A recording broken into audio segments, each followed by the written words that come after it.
ఈ వేదిక మీద ఇంతకు ముందు కూడా మాట్లాడాను, సమాధానం లేదు. ఇప్పుడు చెప్తా ఉన్నా, శాంతి కుమారి మీకెవరికి భయపడదు, భయపడేంత తప్పు నేనేం చేయలేదు కాబట్టి మిమ్మల్ని ఎదిరించి మాట్లాడగలుగుతాను.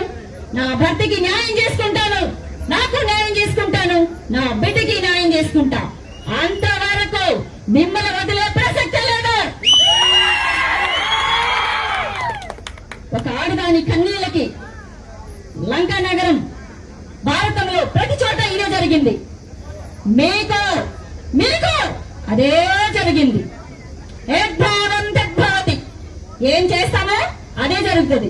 మా శేఖరికి అన్యాయం చేశారు, మీకు అన్యాయం అయిపోయింది. అన్యాయం కాదు, న్యాయం చేశారు. ప్రకృతి న్యాయం చేసి అంకితం అయిపోయాను. పెళ్లి చేసుకొని రాలేదు, ఎవరికి పిల్లలకి రాలేదు.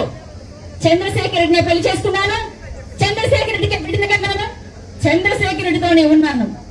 94లో శాంతం ఉంది, 26లో శాంతం ఉంది, అప్పుడు శాంతం ఉంది, ఇప్పుడు శాంతం ఉంది. కానీ కొత్తగా 2020లో కొత్త వార్తలు సృష్టించారు, రకరకాల మాటలు సృష్టించారు. శేఖర్ రెడ్డి గారిని రాజకీయంగా ఎదుర్కొనే దమ్ము లేక ఎక్కడో శాంతి కుమారి పూజలు చేసుకుంటూ హైదరాబాద్ లో ఉండే శాంతమ్మని బయటికి లాగొచ్చారు. ఏ విధంగా లాక్కొచ్చారు? మాత్రం బయటికి రాలేరు. ఏదైనా మాట్లాడే వాళ్ళైతే పబ్లిక్ గా బాస్తి మే సవాల్, ఉదయగిరికి ఒక్కదాన్ని వస్తా, నాకు తోడవసరం లేదు. ఎందుకంటే నేను నిజానికి తోడు ఉండదు, ఒకటే ఉంటుంది ఎప్పుడు. అలాంటి నిజం నేను ఉదయగిరికి వస్తాను. ఎవరైతే శాంతమ్మ ఏ తప్పు చేసిందని మాట్లాడారు, శాంతమ్మ వల్లే ఇదంతా అన్నారు. ఏం శాంతమ్మ ఏం చేసింది మీరు చెప్పచ్చు. ధైర్యంగా ఇలాంటి మీటింగ్ పెట్టండి, పబ్లిక్ మీటింగ్.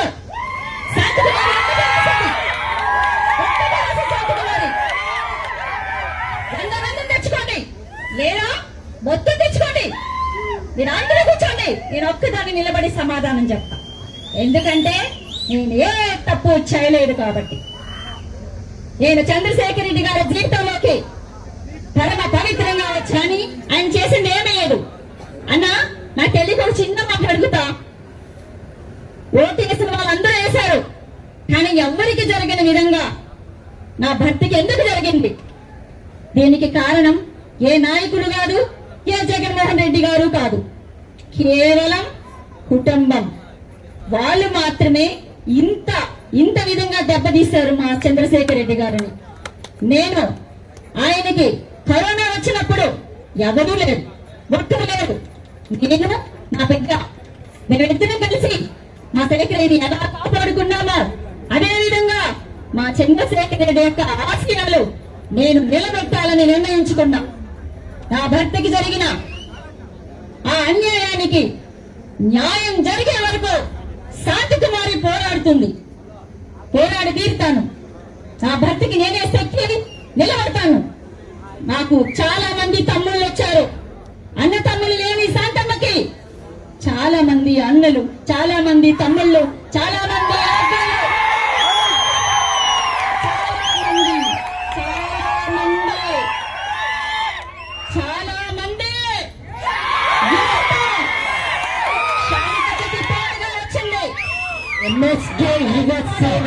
ఒకప్పుడు శాంతమ్మ కన్నీళ్లతోనే వచ్చింది.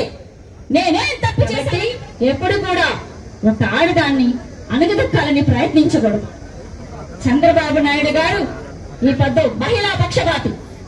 మహిళల్ని గౌరవించడం అంటే ఆయన దగ్గరే నేర్చుకోవాలి. ఈ పొద్దు మాకెంతో సపోర్ట్ చేస్తున్నారు.